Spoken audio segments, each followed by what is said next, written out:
Study with ಪರಶುರಾಮ್ಗೆ ಸ್ವಾಗತವನ್ನು ಕೋರ್ತೀನಿ.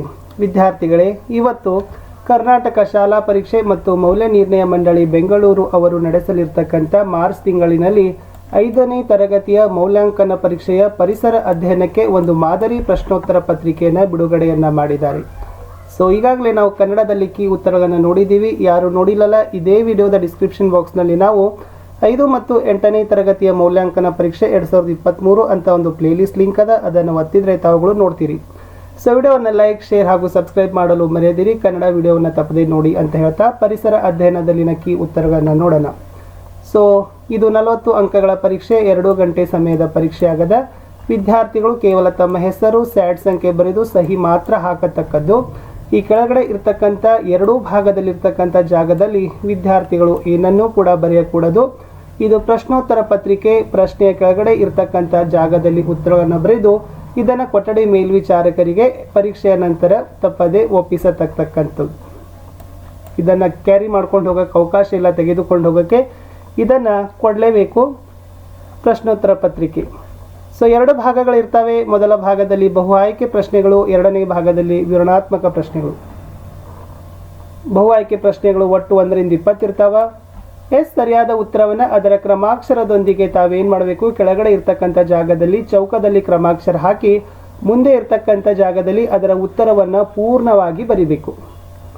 ಪ್ರಶ್ನೆ 1 ಇತ್ತು, ಬಳಿ ಬಿದ್ದ ನೀರನ್ನು ಹಿಡಿದಿಡುವೆ ನಾನು, ಸಸ್ಯಗಳು ಬೆಳೆಯಲು ನಾನೇ ಸಹಕಾರಿ, ಸಸ್ಯಗಳ ಬೇರುಗಳು ಹಿಡಿದಿವೆ ನನ್ನನ್ನು, ಎಸ್ ನಾನು ಯಾರು ಅಂತ ಕೇಳಿದರೆ ಇಲ್ಲಿದೆ ನೋಡಿ, ಸಸ್ಯಗಳ ಬೆಳೆಯಲು ನಾನೇ ಸಹಕಾರಿ, ಸಸ್ಯಗಳ ಬೇರುಗಳು ಹಿಡಿದಿವೆ ಅಂತ ಇದೆ.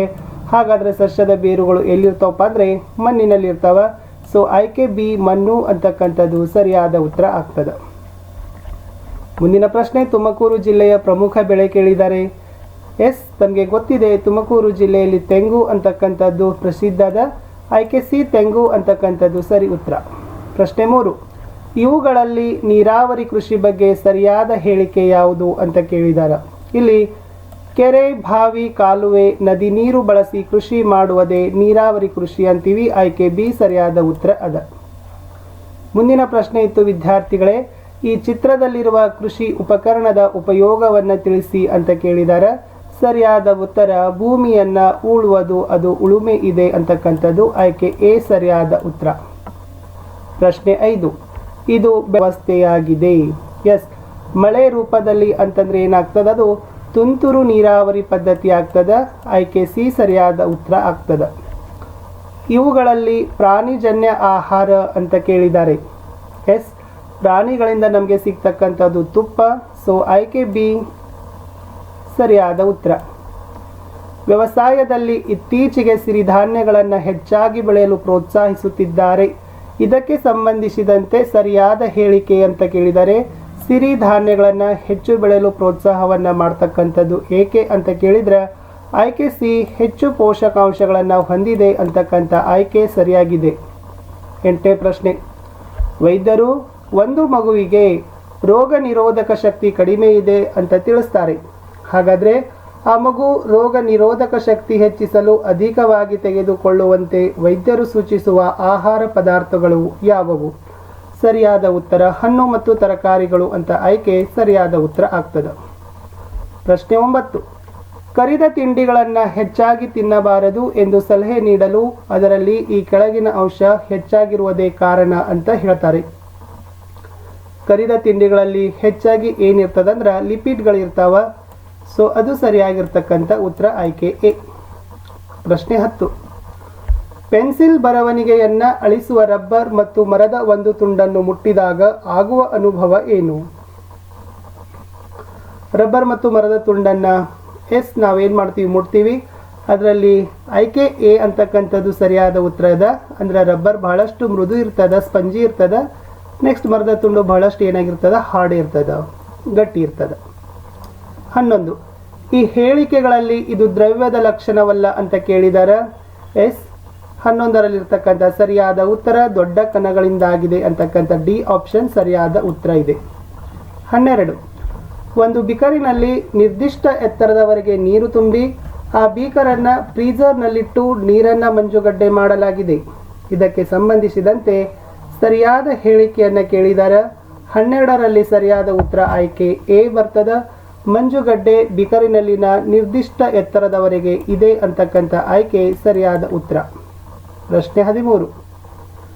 ಒಂದೇ ಅಳತೆಯ 4 ಬೀಕರುಗಳಿಗೆ ಒಂದೇ ಅಳತೆಯ ಗೋಲಿಗಳನ್ನು ಚಿತ್ರದಲ್ಲಿರುವಂತೆ ಹಾಕಲಾಗಿದೆ. ಎಲ್ಲ ಬೀಕರುಗಳಿಗೆ ಸಮಾನ ಎತ್ತರದವರೆಗೆ ನೀರು ತುಂಬಿಸಿದೆ. ಹಾಗಾದರೆ ಈ ಬಿಕರಿನಲ್ಲಿ ಹೆಚ್ಚು ನೀರು ಸಂಗ್ರಹವಾಗುವುದು ಅಂತ ಕೇಳಿದ್ದಾರೆ. ಸೊ ಸರಿಯಾದ ಉತ್ತರ ಬರ್ತದ ಆಯ್ಕೆ ಎ ಅಂತಕ್ಕಂಥದ್ದು ಸರಿಯಾದ ಉತ್ತರ. ಪ್ರಶ್ನೆ 14.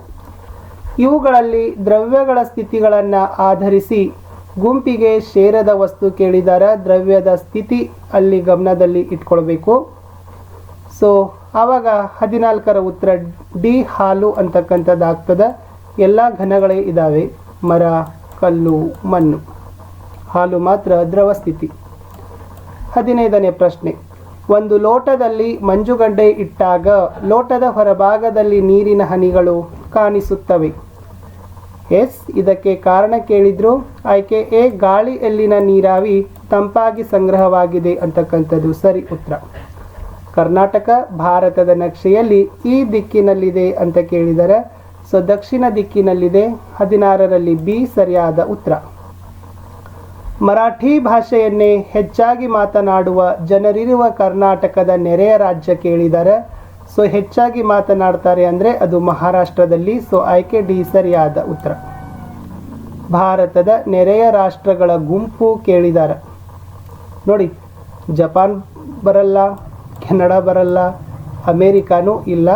So Bharat, China, Pakistan 18 A ಆಯ್ಕೆ ಏನಾಗ್ತದೆ? ಸರಿನೇ ಆಗ್ತದೆ.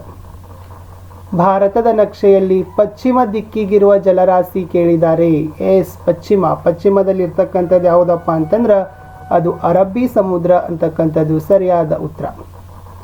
ಕಡೆ ಬಹು ಆಯ್ಕೆ ಪ್ರಶ್ನೆ ಇತ್ತು. ಇದು ಕೇಂದ್ರ ಸರ್ಕಾರದ ನೇರ ಆಳ್ವಿಕೆಗೆ ಒಳಪಡದ ಕೇಂದ್ರಾಡಳಿತ ಪ್ರದೇಶ ಅಂತ ಕೇಳಿದ್ರು. ಲಡಾಖ್ ಅಂತಕ್ಕಂಥದ್ದು ಸರಿಯಾದ ಉತ್ತರ ಬರ್ತದೆ. ಇಲ್ಲಿ ನಾವು ಪರಿಸರ ಅಧ್ಯಯನದಲ್ಲಿ ಬಹು ಆಯ್ಕೆ ಪ್ರಶ್ನೆಗಳಿಗೆ ಮಾತ್ರ ಉತ್ತರಗಳನ್ನೇ ಹಾಕಿದ್ದೀವಿ. ಸೊ ಮುಂದೆ ಬರ್ತಕ್ಕಂಥ ನಿಮ್ಮ ವ್ಯೂಸ್ಗಳನ್ನು ನೋಡಿ ದೀರ್ಘ ಉತ್ತರದ ಪ್ರಶ್ನೆಗಳಿಗೆ ಉತ್ತರಗಳನ್ನು ಅಪ್ಲೋಡ್ ಮಾಡ್ತೀವಿ. ವಿಡಿಯೋವನ್ನು ಲೈಕ್, ಶೇರ್ ಹಾಗೂ ಸಬ್ಸ್ಕ್ರೈಬ್ ಮಾಡಲು ಮರೆಯದೆ